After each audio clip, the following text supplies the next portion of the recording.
Well, let's talk about friendships for a minute. Here's how you know if someone's your friend.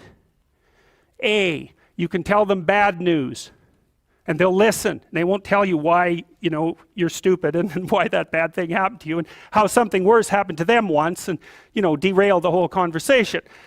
You can actually tell them bad news and they'll listen. So that's a good thing. And then this is a weirder thing. You can tell them good news and they'll help you celebrate. And that's a really good way of deciding who you should have around you, because if you have someone around you, something good happens to you and you're kind of afraid to even admit it because, God, something good happened to you. It's like, you let that be known and it'll certainly be taken away. So, you come out and you sort of tell someone half-heartedly that something good happened to you and they give you a whack and then talk about, the great thing that happened to them 3 years ago, or worse, the great thing that happened to someone that they knew 3 years ago. It's like, go away from that person. They're not helpful to you, and they're not helpful to themselves either.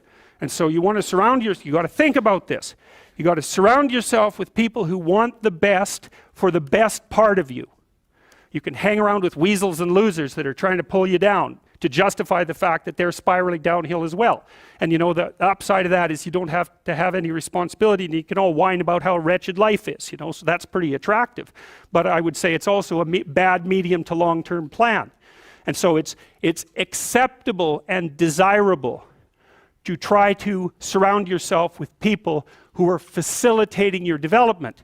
And you might say, well, I've got people around, I know them well, they're not doing that well, and they don't fit into that category. It's like, what's your point?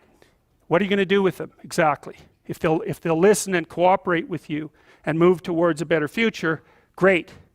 If they don't pay any attention and they keep doing the same damn things over and over and they're not going anywhere and it's painful, then maybe the proper thing to do is say, you just have your misery.